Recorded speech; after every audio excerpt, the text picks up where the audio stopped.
dear students, welcome back.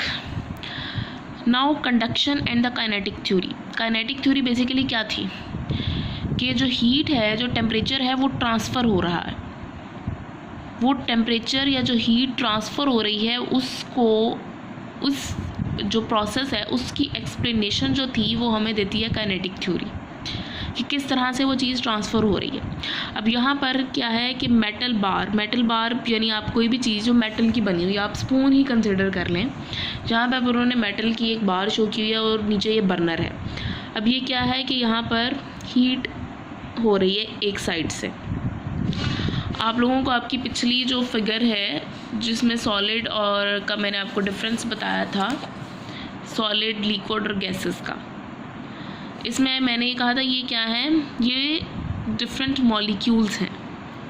ठीक है, ये उन्होंने सॉलिड बनाया है और सॉलिड चीज़ किससे कंबाइन हुई है, डिफरेंट मॉलिक्यूल से, किसी चीज़ से मिलके बनाई है ना. कोई बर्तन, कोई यूटेंसिल, किसी भी किस्म का स्पून है, किससे बना है, सिल्वर से बना है. अब सिल्वर, बहुत सारे छोटे छोटे सिल्वर जो हैं वो आपस में कंबाइन होकर उन्होंने जो है वो स्पून बनाया है. तो अब यहाँ पे क्या है कि ये मेटल की बार है. ठीक है, ये मेटल की बार है. अब ये इसके अंदर क्या है, मॉलिक्यूल्स, ये डिफरेंट मॉलिक्यूल्स हैं. जो सॉलिड के मॉलिक्यूल्स होते हैं वो आपस में क्या होते हैं, बहुत से जुड़े हुए होते हैं, कंबाइन होते हैं, उनके दरमियान स्पेसेस जो हैं वो कम होती हैं. ओके, जब इसको हीट किया जाता है तो क्या होता है कि इसको हीट मिली. जब इसको हीट मिलती है तो क्या है, एनर्जी मिल रही है. टेम्परेचर क्या हो जाएगा, उसका इंक्रीज़ हो जाएगा, वो हॉट हो जाएगा. तो जब ये एक जो हमारा मॉलिक्यूल है इसका टेम्परेचर, या जो एक बॉल है इसका टेम्परेचर ज़्यादा होगा तो क्या होगा कि ये दूसरे के साथ होगी. जब इसको एनर्जी मिलेगी, आपको एनर्जी मिलती है, आप जल्दी जल्दी उठ के काम करना शुरू कर देते हो, इसको एनर्जी मिलती है, मॉलिक्यूल्स को एनर्जी मिलती है, तो क्या है कि ये वाइब्रेट करना शुरू कर देते हैं. इनकी वाइब्रेशन स्टार्ट हो जाती है, ये वाइब्रेट करना शुरू. ये साइड पे साथ ही छोटी छोटी जो हैं, ये देखें, ये छोटी छोटी लाइंस लगाते हैं. ये छोटी छोटी लाइंस बेसिकली क्या है, ये वाइब्रेशन को शो कर रही हैं.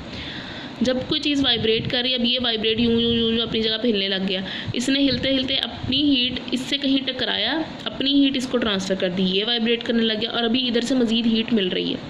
आहिस्ता आहिस्ता ये सारे वाइब्रेट करते हैं, अपनी हीट अगले से टकराते हैं, अपनी हीट आगे ट्रांसफ़र करते जाते हैं. इसलिए एक साइड से गर्म हो रहा था और एंड तक दूसरी साइड तक जो है ये गर्म हो जाएगा. ये अभी रेड शो कर रहा है ना, ये है यहाँ पे टेम्परेचर ज़्यादा है. आहिस्ता आहिस्ता ये ऑरेंज इन कलर, और अभी ये येलो है, ये कूल इंप्रेशन को शो कर रहा है. तो आहिस्ता आहिस्ता क्या है कि ये सारे का सारा हॉट कंप्लीट जो है वो ये गर्म हो जाएगा. इसी तरह आपका जो स्पून है, जो आपने किसी हॉट सूप में या किसी भी चीज़ में रखा होगा, वो गर्म होता है. सो यहाँ से हम रीडिंग कर लेते हैं. If one end of the metal bar is heated, the particles gain thermal energy. Thermal energy उस एनर्जी कहते हैं जो हीट की वजह से मिलती है, टेम्परेचर की वजह से, टेम्परेचर राइज होने की वजह से मिलती है या कम होती है. टेम्परेचर राइज होगा तो एनर्जी मिलेगी, टेम्परेचर कम होगा तो एनर्जी जो है वो लॉस होगी. Okay, particles gain thermal energy and vibrate faster. उन्हें एनर्जी मिलेगी और वो वाइब्रेट करना शुरू कर देंगे. This causes the particles next to them to vibrate faster as well. अब क्या है, मैंने आपको कहा कि जब ये एक पार्टिकल वाइब्रेट करेगा, हिलेगा अपनी जगह, ये कहीं दूसरे से टकरा जाएगा. जब इससे टकराएगा तो अब जाहिर बात है इसको भी उसने थोड़ी सी हीट दे दी, थोड़ी सी एनर्जी दे दी. ठीक है, next, bit by bit the increased vibration of particles is passed.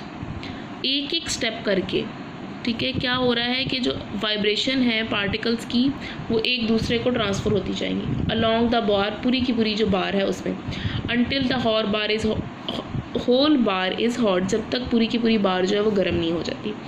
Heat has been conducted along the bar. और इस तरह से जो हीट है वो पूरी की पूरी, जो हमारी ये बार थी, मेटल की बार जो है वो किसी भी एक स्ट्रेट चीज़ को कहते हैं. ये जो सरिये होते हैं लोहे के, उन्हें भी हम बार्स कहते हैं. ठीक है, जो चॉक बार आप लोग खाते हैं, आइसक्रीम जो होती है, तो ये जो है इस तरह से जो हीट है वो उसके अंदर जो है वो ट्रांसफ़र होगी. कि अब उसके बाद नीचे ये कंडक्शन है.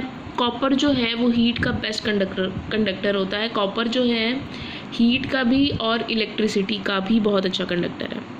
कॉपर की हम जो घर में वायर्स यूज़ करते हैं इलेक्ट्रिसिटी के लिए, उसके अंदर एक गोल्डन सी या ब्राउन से कलर की वायर होती है, वो कॉपर की होती है, ठीक है। It conducts heat 10 times better than iron, कि आयरन से यानी लोहे से 10 गुना ज़्यादा हीट जो है ये अच्छी कंडक्ट करता है, ओके।